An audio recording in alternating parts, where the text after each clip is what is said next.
तो आज का जो हमारा टॉपिक है, उस टॉपिक में हम ये जानेंगे कि किस तरीके से हमारे ग्लोबल पर इफेक्ट पहुंच रहा है सभी चीज़ों का। मतलब सभी चीज़ों का, लाइक दैट हम एयर से पढ़ रहे हैं तो एयर के बारे में ही हम लोग बात करेंगे। तो ग्लोबल के कारण जो ग्लोबलाइजेशन है, मतलब ग्लोबल के कारण जो ग्लोबलाइजेशन है, उस पे कैसा रियल इम्पैक्ट है। मतलब ग्लोबल के कारण जो हम, ग्लोबल क्या है, वर्ल्ड वाइड, ठीक है ना। वर्ल्ड वाइड के कारण ग्लोबलाइजेशन, जिसमें रहने के लिए हम नई नई चीज़ों का इन्वेंट कर रहे हैं बिना किसी के प्रीविट लिए या कोई भी सावधानी बरते, उसके क्या कारण हो जा रहे हैं कि जो आगे चल के वो इम्प्लीमेंट कर जा रहे हैं।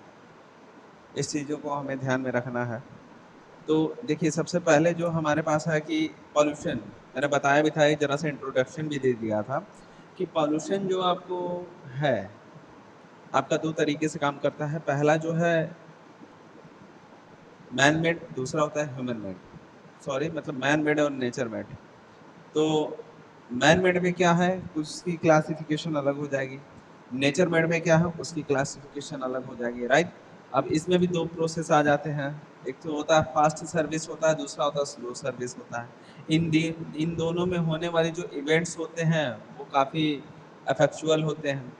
दूसरी बात और है कि अगर हम एयर पॉल्यूशन की बात करेंगे, ठीक है, तो एयर पॉल्यूशन की जब हम बात करेंगे तो उसमें भी आपको ये देखने को मिलेगा क्या कि प्राइमरी है या सेकेंडरी है, कितने तरीके के हैं। तो देखिए, आज हम जो डिस्कस करेंगे, ओवरऑल आज जो हम लोग डिस्कस करेंगे, उसमें ये डिस्कस करेंगे कि किस तरीके से या किन कारणों से हमारा एयर पॉल्यूशन बढ़ रहा है। ऑक्सीजन की जो हमारी पर डे की जो डिमांड है, उसकी जो रिक्वायरमेंट है वो कैसे रिड्यूस हो रही है, और किस तरीके से कार्बन डाइऑक्साइड किसी और से कोलैब कर रहा है, या कैसे वो कन्वर्ट हो जा रहा है कार्बन मोनोऑक्साइड में, या कौन सी ऐसी चीज़ें हैं जिसके ऊपर हमें रोक लगानी चाहिए। इन्हीं सब चीज़ों के बारे में बात करेंगे, क्योंकि अब जो बात करेंगे वो वर्ल्ड वाइड लेवल पे बात होगा। तो शुरुआत करते हैं। देखिए, अगर मैं एक वीडियो भी मैंने आपको दिखाया है, वहाँ पे है, आप देख लीजिएगा उस वीडियो को, और नहीं हो सका तो बेसिकली मैं प्ले भी कर दूंगा। तो देखिए, सबसे पहले ये चीज़ों को आपको समझना होगा कि किस तरीके से, राइट, किस तरीके से आप कहीं भी जाते हैं और किस तरीके से आपके ऊपर वातावरण प्रभाव पड़ता है। एक छोटा सा रूप मैं ये सामने आपको दिखा रहा हूँ। आपके हेयर थ्रेड की बात कर रहा हूँ, हेयर थ्रेड की, राइट।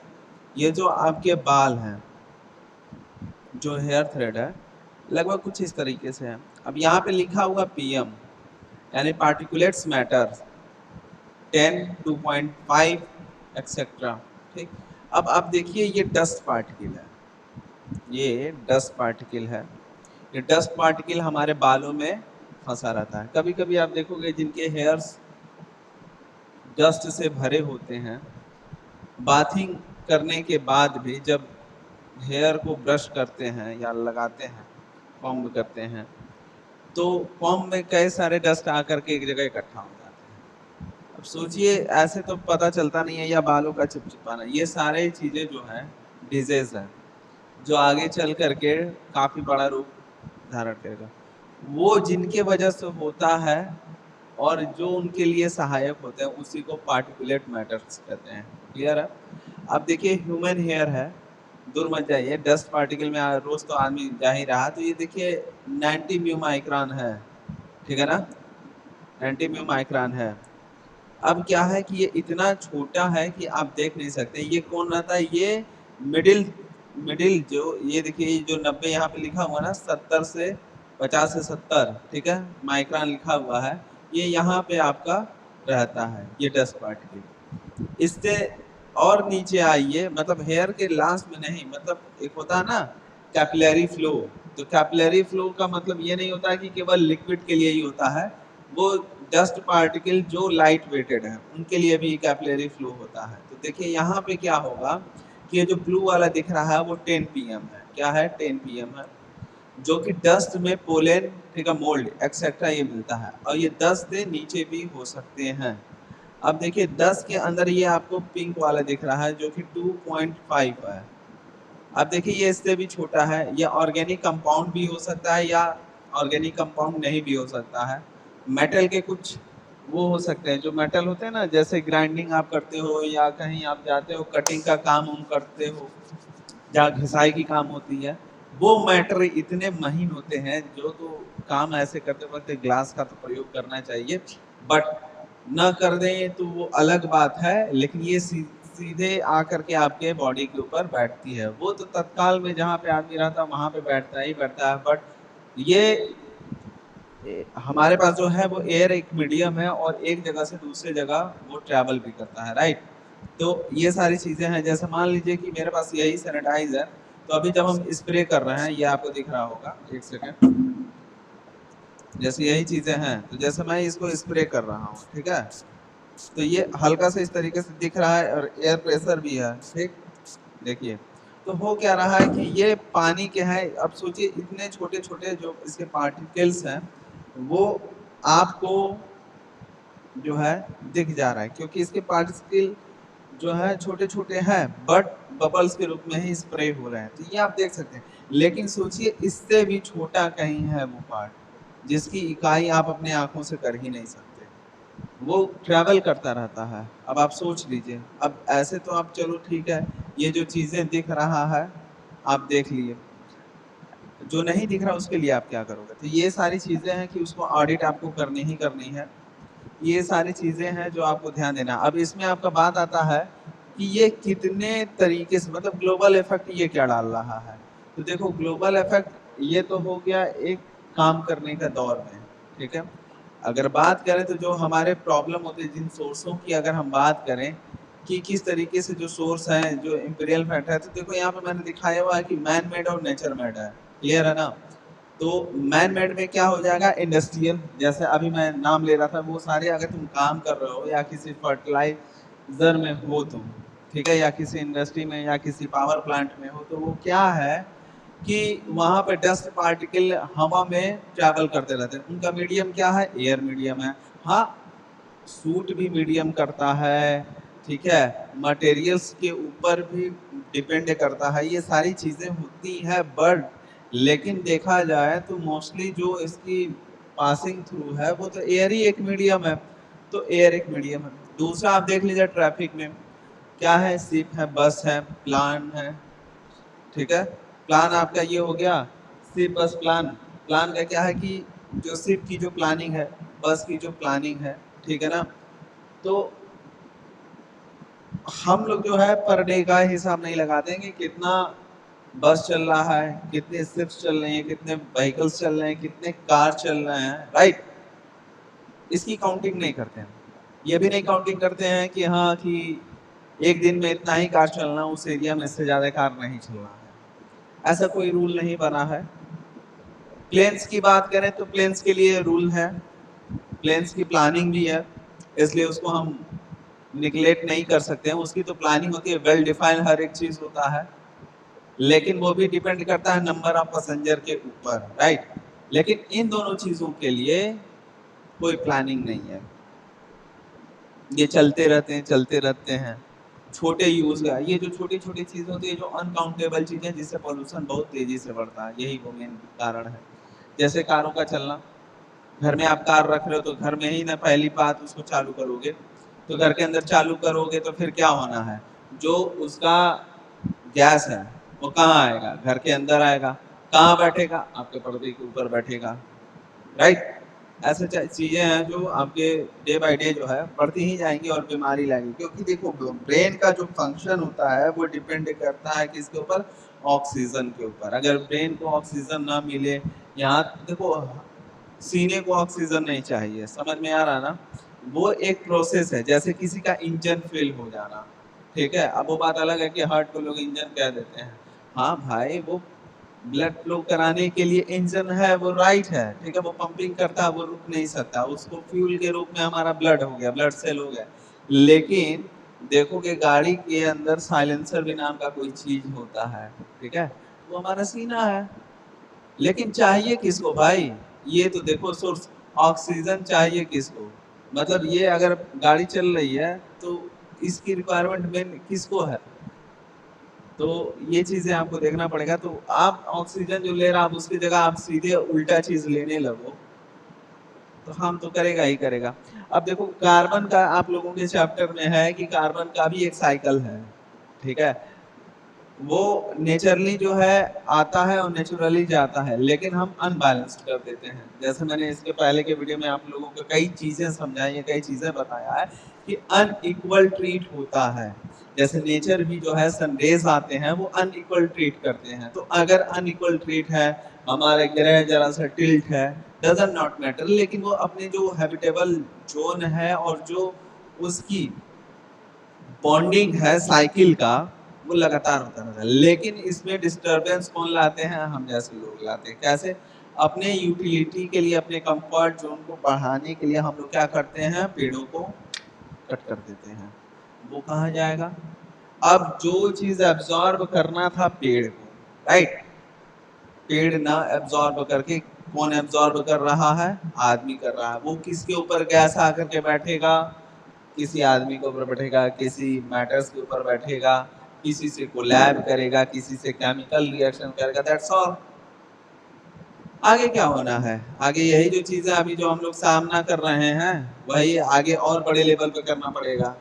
पेड़ को काट देंगे, कई सारी चीजें आती जाएंगी, इसलिए तो पॉल्यूशन तो बढ़ ही रहा है। अभी तो हम एयर पॉल्यूशन के बारे में पढ़ ही रहे हैं। तो देखो फिर आगे बढ़ते हैं। अगर डोमेस्टिक के बारे में अगर मैं बात करूं, ठीक है, जो आपकी डोमेस्टिक है, तो देखिए डोमेस्टिक के बारे में अगर आप बात करेंगे तो देखिए एक होता है म्युनिसिपल सीवेज और एक आप तो समझ ही सकते हैं जो नॉर्मल तौर पे हम सब लोग जानते ही हैं।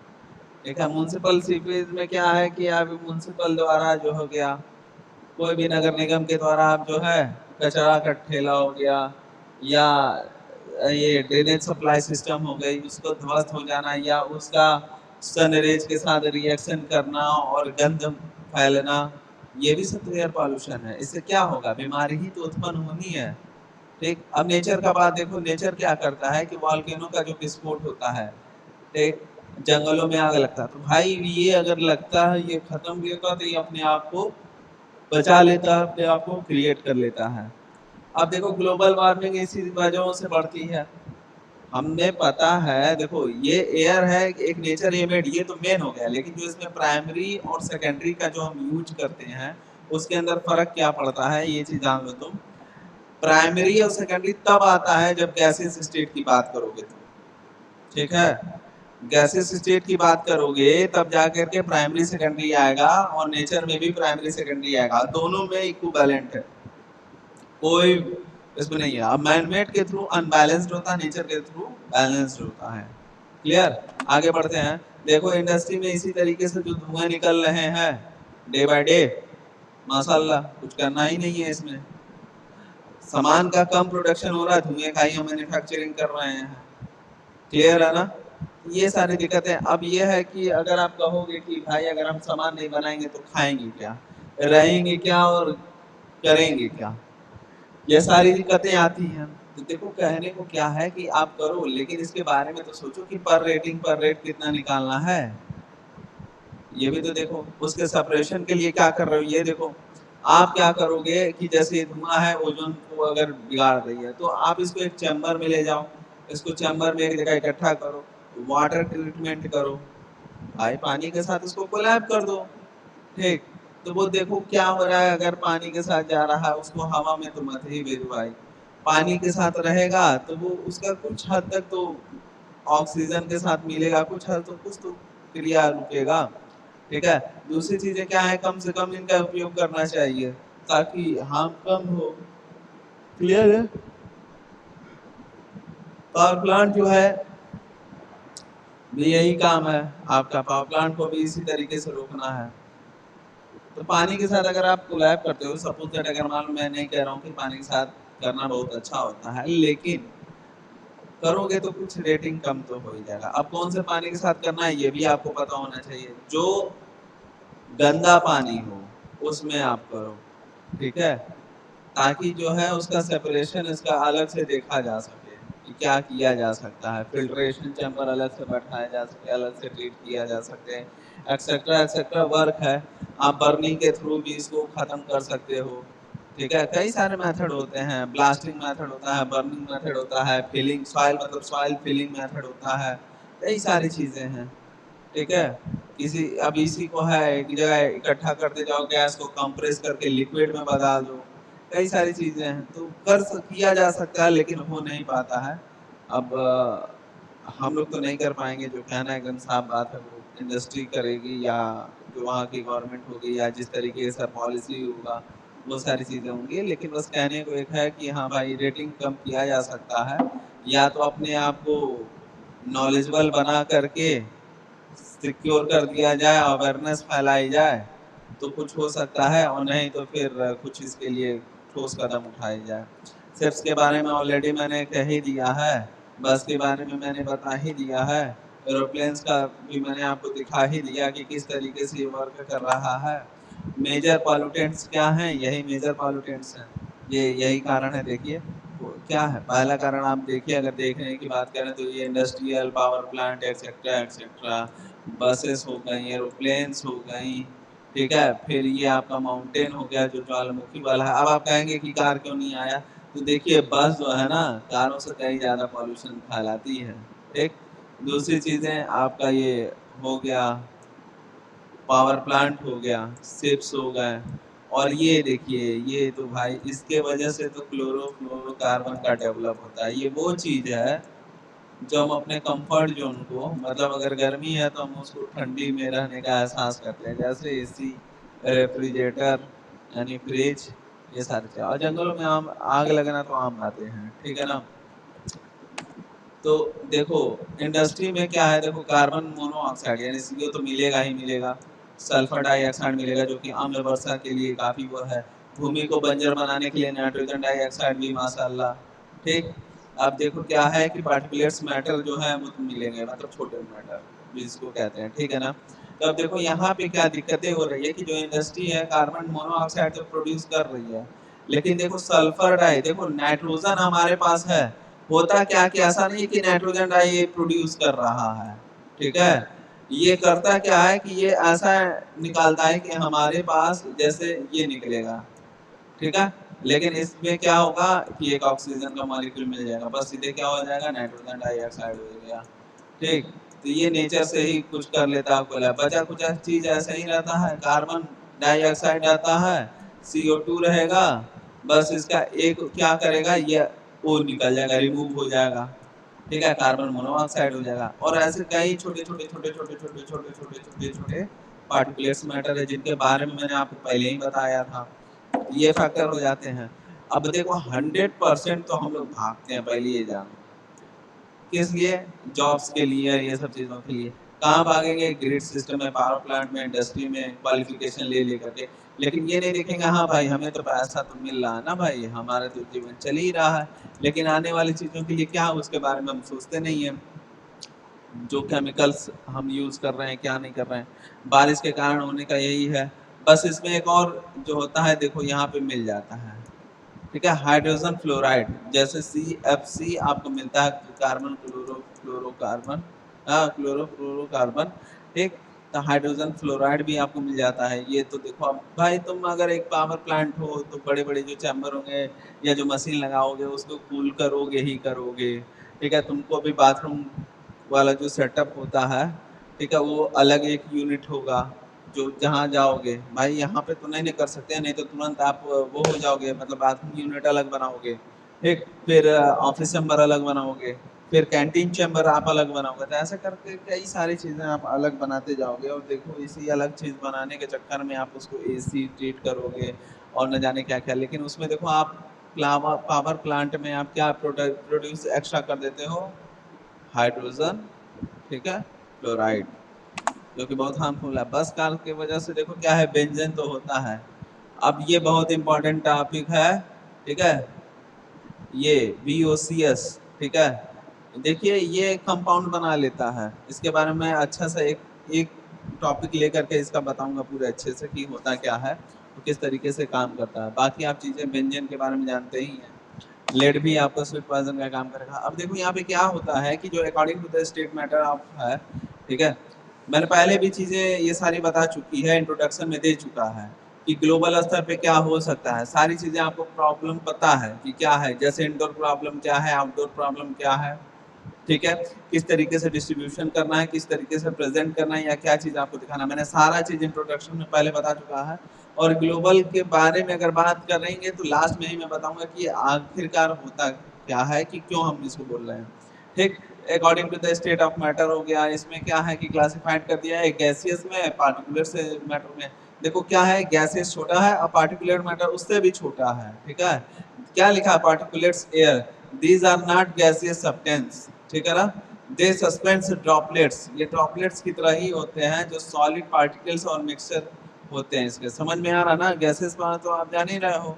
अब देखो नेचुरल है, मैन मेड सोर्स है, इसके बारे में भी बता चुका हूँ, कई बार बताया हूँ, एक ही चीज को बार बार बताने का कोई मतलब नहीं बनता है, ठीक। वॉल्केनो के भी थ्रू आप देख सकते हैं कि किस तरीके से वॉल्केनो का क्या होगा, नेचुरल वेजिटेशन जो होता है वो होगा, सल्फर स्प्रिंग होगा, नेचुरल गैसफियर होगा, ऑर्गेनिक और इनऑर्गेनिक, ठीक है, डिकेस होगा, ठीक है, वेजिटेटिव और डिकेस होगा, मार्स गैसेस होंगे, कॉस्मिक डस्ट बनते हैं। कॉस्मिक डस्ट भाई खतरनाक होता है, ये तब होता है जब ओजोन वाला हिसाब किताब ध्वस्त होती है, ठीक है। पोलन ग्रेन्स ऑफ फ्लावर होता है भैया, तो ये सब चीजें फोटोकेमिकल रिएक्शन भी हो सकता है, सॉइल खराब भी हो सकती है। मैन मेड के चक्कर में क्या होता है, मैन मेड का जो चक्कर होता है, देखिए उसमें क्या है कि इंसान खुद ही है, जैसे फैक्ट्री लगा दिया, अर्बन है कि रूरल जगह है, एयरक्राफ्ट बना रहा है, न्यूक्लियर एक्सपेरिमेंट कर रहा है, ऑटोमोबाइल, एग्रीकल्चर है, डोमेस्टिक है, बर्निंग कुछ भी, इवन कुछ भी कर रहा है, या फॉसिल फ्यूल को तो एकदम चरम सीमा पे जला रहा है और आगे भी जलाएगा, तो हमारे बोलने से तो बंद नहीं होगा, ठीक है। तो वो तो जला रहा है, जलाएगा, उसको समझ में नहीं आएगी जब तक अवेयरनेस ना हो, तो अवेयरनेस आप ही लोग फैला सकते हो, ठीक।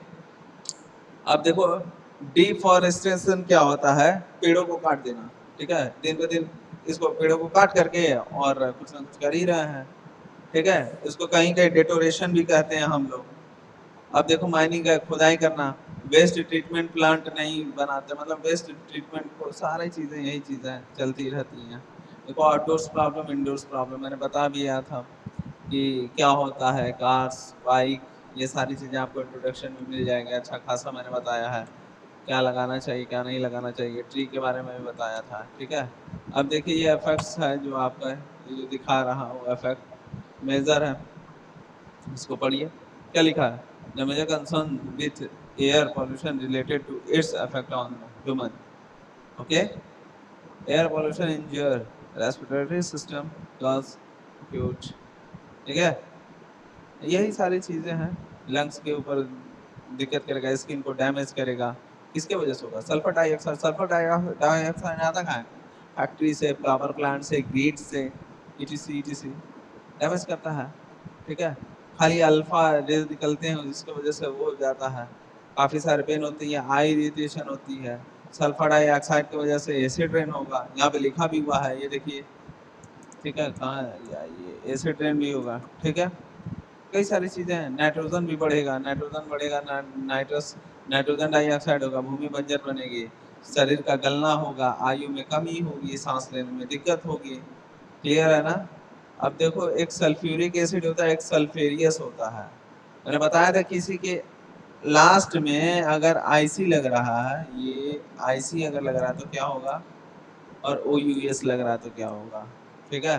जैसे नाइट्रस होता है, फिर नाइट्रिक होता है, सल्फ्यूरिक होता है, नाइट्रिक, सल्फ्यूरिक, ठीक है, लग रहा ना। तो इस तरह से आईसी कम है, ठीक है, ओ यू एस जिसमें लग गया तो समझो वो तो और तबाह करेगा, ठीक है। नाइट्रिक एसिड से बदल जाता है नाइट्रस एसिड में। ये सारी दिक्कतें आपको जो पढ़ना होगा कि ये सारे हमारे नेचर में आकर के जो हमारे पास एनवायरनमेंट है उससे कोलैब करता है, फिर एक नया एलिमेंट बनाता है, उसके बाद तो फिर कहानी सबको पता है क्या होता है। पता चला कार्बन डाइऑक्साइड है, CO2 निकला, इधर से ऑक्सीजन किसी और के साथ निकल लिया, बचा क्या, कार्बन मोनोऑक्साइड। समझ में आ रहा है मैं क्या कह रहा हूँ, ऐसे निकलते हैं लोग, गाड़ी चलाए कार्बन डाइऑक्साइड, कार्बन मोनोऑक्साइड देखो वहां से निकल रहा है, तो कार्बन मोनोऑक्साइड निकलने से पहले तो भाई अगर मान लो वातावरण में हम भी सांस छोड़ रहे हैं, सभी सांस छोड़ रहे हैं, कार्बन डाइऑक्साइड छोड़ रहे हैं, ठीक है। ऑक्सीजन के दो मॉलिक्यूल, समझना, ऑक्सीजन दो मॉलिक्यूल, हमने निकाला कार्बन डाइऑक्साइड, ऑक्सीजन वहां से भी निकल लिया किसी और के साथ, हो गया कार्बन मोनोऑक्साइड। तो लेकिन देखो वो जल्दी टूटता तो नहीं है, ठीक है, ये जरा सा मजाक में कर रहा था, टूटता तो नहीं है लेकिन टूट जाता है। जब पेड़ों को काट दोगे तो उसके पास कोई ऑप्शन नहीं रहेगा और वीक एंटी एजेंट रहेगा तब तो निकल लेगा वो, समझे। अब देखो इसी के कारण डिटोरेशन हो रही है, डिटोरेशन हो रहा है तो वही हमारा पेड़ों का कटाई छटाई हो रही है, नंबर बढ़ रहा है, ऑक्सीजन की लेवल कम हो रही है, ओजोन में कार्बन मोनोऑक्साइड की मात्रा बढ़ रही है, कार्बन डाइऑक्साइड जाकर के वहां पे पहुंच रहा है। एक और जो सन से आने वाली रे हैं, जो कॉस्मिक रे हैं और जो एक्सेट्रा एक्सेट्रा रे हैं, उससे टकरा रही हैं, पृथ्वी के अंदर पेनिट्रेट करके रेज आ रही हैं। पृथ्वी अंदर से ऑलरेडी गर्म है, कार्बन मोनोऑक्साइड की वजह से हम और गर्म कर रहे हैं, यहाँ से रिप्लेसमेंट होकर के ओजोन परत को छेद करके ऊपर जा नहीं पा रहा है, और यही सारी दिक्कतें बढ़ती हुई जा रही हैं। तो मेन बात यह है कि एक एरिया में नहीं, ओवरऑल जितने भी वर्ल्ड वाइड लेवल पे यही काम हो रहा है, इसी के बारे में हमें बात करना है। अब टॉपिक पे मैं बता रहा हूँ, असली टॉपिक यही पे आए हैं कि ये सारी चीजें हम जाने, लेकिन हम लिखेंगे क्या? देखो भाई, किसी भी चीजें का होना मतलब पृथ्वी का गर्म होना सिंपल सी बात है, और अम्ल का वर्षा होना, हमारे पास अभी दो ही ऑप्शन है, क्या? पृथ्वी का गर्म होना, अम्ल वर्षा होना और ऑक्सीजन में कमी होना, बस यही चीज है। इसी तीन समस्या को हमको हल करना है। अब ये तीन समस्या हल कैसे होगा? जब ओजोन हमारा सही रहेगा। अब ओजोन को बचाने के लिए क्या कर सकते हैं?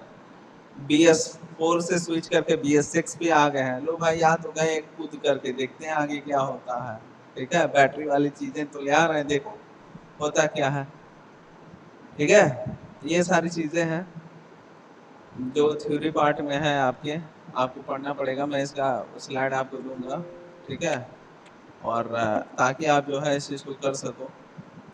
और मैं देखता हूँ कि इसमें जो है आपका अगर कोई इसमें शेयर हो जाए लिंक, देख रहा हूँ PPT power point automatic screen play, 1 second line पे ही रहिएगा, आप लोग दिखाने की कोशिश करता हूँ, ठीक है।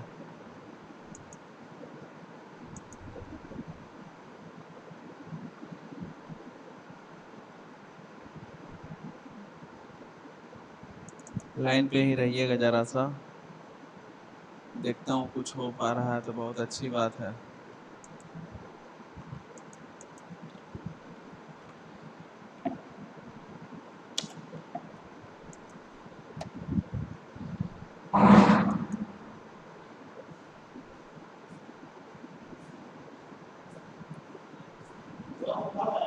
हाँ,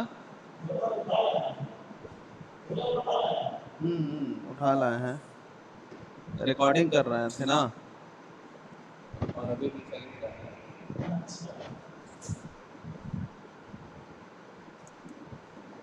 क्या नाम है? हाँ हाँ, कैमरा, अच्छा अच्छा, ठीक ठीक।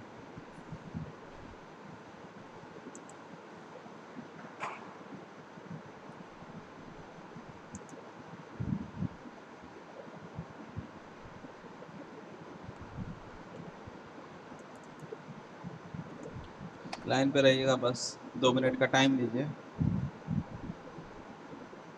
अगर डाउनलोड हो जा रहा है तो बहुत अच्छी बात है, तो मैं आप लोगों को प्ले करके दिखाता हूँ कि किस तरीके से हाँ ये काम कर रहेगा। बस ज़्यादा नहीं, कुछ देर का वेट करिए, हल्का सा आपको दिखाते हैं,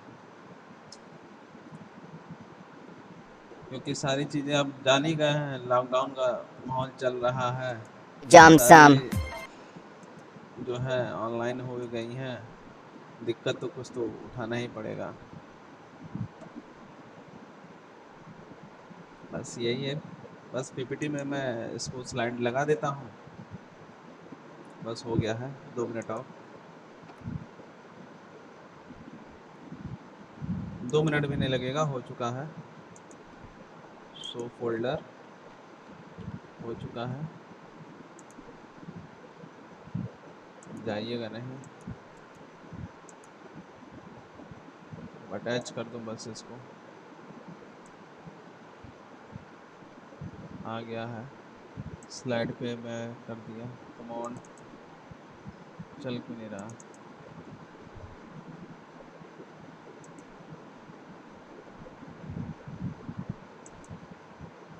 Jump some. We would say Bosco lives in house.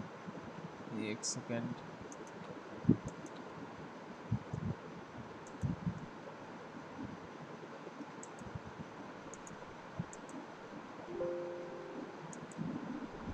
हाँ ठीक है, ये आ गया। एक सेकंड, बस हो गया, ज़्यादा देर नहीं, बस हो गया। ये आप Jump लोगों को some. दिख रहा होगा। We would say Bosco lives in house number 9.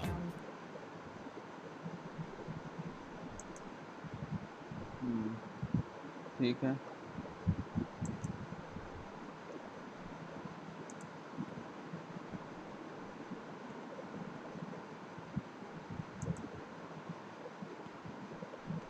Barks only at 2 p.m. and absolutely loves to sleep. Similarly, what is carbon's identity? Probably an element that has atomic number 6 present in the second row of the periodic table. Boring. What is carbon here for? What is the importance of its existence? Do we need to summon Professor X for the answer? We literally would not be able to exist without carbon. It is that important. It is known to be present in some form or the other in every known life form on Earth. How? We all are made up of cells. Cells contain molecules, which contain atoms. Carbon is one such type of atom, but it comes in different shapes and forms. Ever been to the beach? Beach? Did I hear beach? Surfing time! Hold on, some. Almost everything that you see there, the rocks, the shells, even the ocean, contains carbon. Even a tennis racket, the lead of your pencil, your favorite fizzy drink, or even a sparkly diamond, they all have carbon. Looks like almost everything seems to either contain carbon or needs carbon to survive. But then, if carbon is so super high-level important, won't it get all used up? That's where nature steps in and saves all of us. It is constantly recycling carbon so that we don't run out. Just like a spinning wheel, carbon is also constantly circulating between living and non-living things. The cycle is called the carbon cycle. Now, we can further divide this cycle into the biological carbon cycle and the geological carbon cycle. The biological cycle can span from a few days to thousands of years, while the geological cycle can go on for millions of years. Let's first talk about the biological carbon cycle. The cycle starts with the autotrophs. Who are they? The cool guys who can make their food. Plants. Oh. Can you make your own food, some? Well, I can order my food all by myself. Does that count? Ugh, forget it. The cycle begins with the process of photosynthesis in plants. To make their own food, plants need carbon. This carbon is present in the air in the form of carbon dioxide. During photosynthesis, in the presence of sunlight, plants take in carbon dioxide. This carbon dioxide is then converted into glucose molecules. This is what the chemical equation looks like.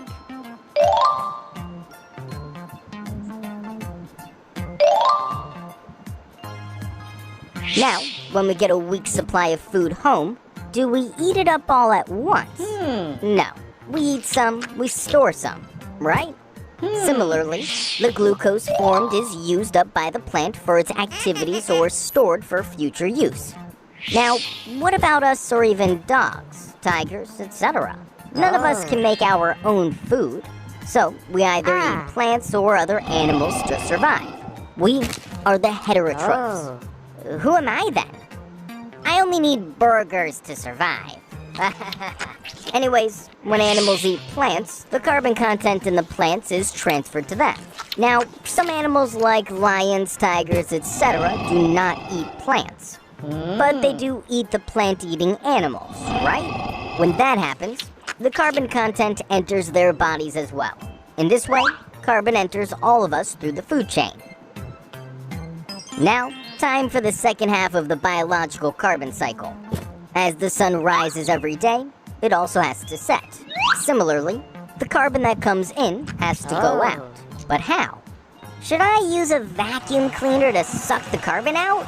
No. When plants and animals respire, they release this carbon content into the atmosphere. How does that happen? When plants or animals need energy, they break down the carbon-containing glucose molecules through a process called cellular respiration. Just like we convert sugar to sugar syrup, this breakdown converts the trapped carbon into carbon dioxide, which is then released back into the atmosphere. This is the chemical equation of respiration.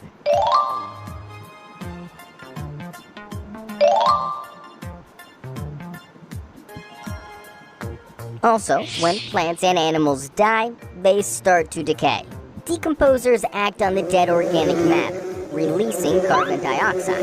Thus, the carbon content that was taken in by the organisms is released back into the atmosphere, marking the end of one biological carbon cycle.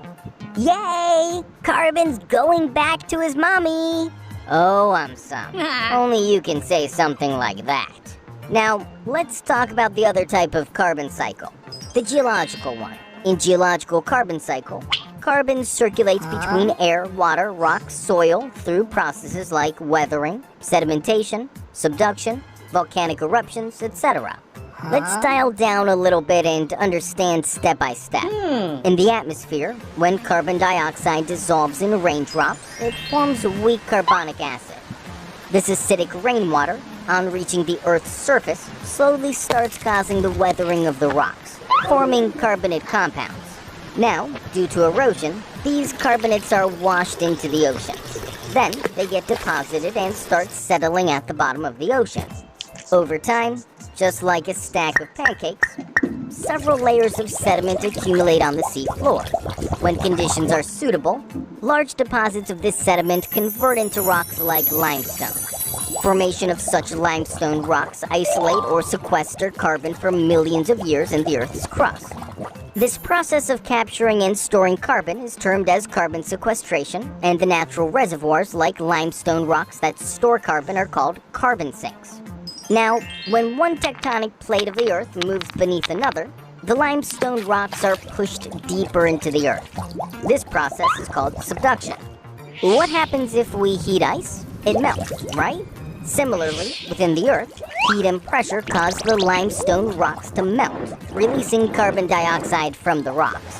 Through volcanic eruptions, this carbon dioxide is released back into the atmosphere, completing the geological cycle. Besides this, due to human activity, a lot of additional carbon dioxide is being emitted into the atmosphere. How? Millions of years ago, many plant and animal remains containing carbon got buried deep into the soil.